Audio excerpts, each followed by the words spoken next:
Lesson 4.7, Convert Measurement Units. In this lesson, you will learn how to convert from larger units to smaller units and vice versa.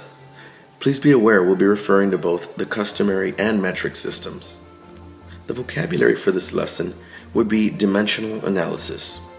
And that's pretty much the process of including units of measurement as factors when you compute.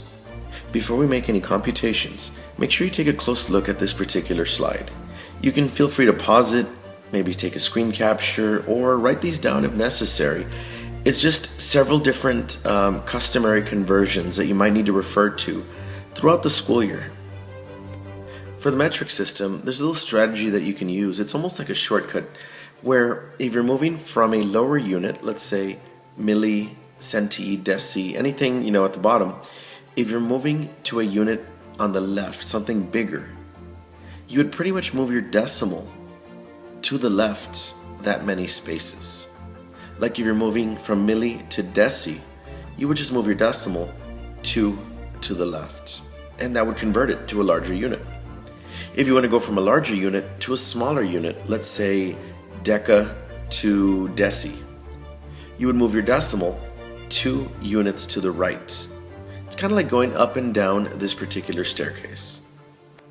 You're going to notice that whenever we talk about the customary system, we usually use proportions. And in the metric system, we use that shortcut that I just mentioned a while ago. Now in this one, we're converting feet to inches. So pretty much you would turn it into a fraction. 20 feet is something inches. We'll just call it X for now.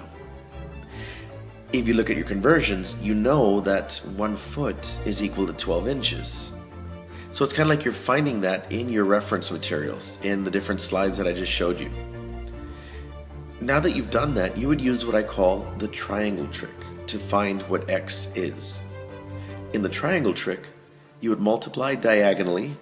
Now obviously we can't multiply X with 1, but you can multiply 20 with 12. So you would do that. And whatever you get there, your product, you would divide it by whatever number is left over.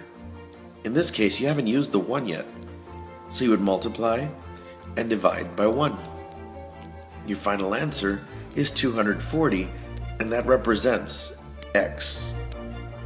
If X were in any other spot on this proportion, you would still use the same strategy. Multiply diagonally and then divide by the leftover number. Now for the metric system, it's a bit simpler.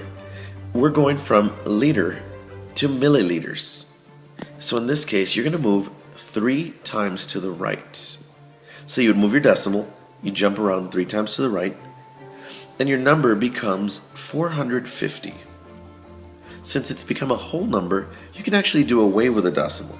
Or if you feel like it, you can still leave it there, it would still be correct. Remember, these videos do not substitute being in an actual classroom learning these lessons. These are just meant to serve as brief examples of what you may have missed in class, or to just kind of jog your memory on, different lessons that you've seen.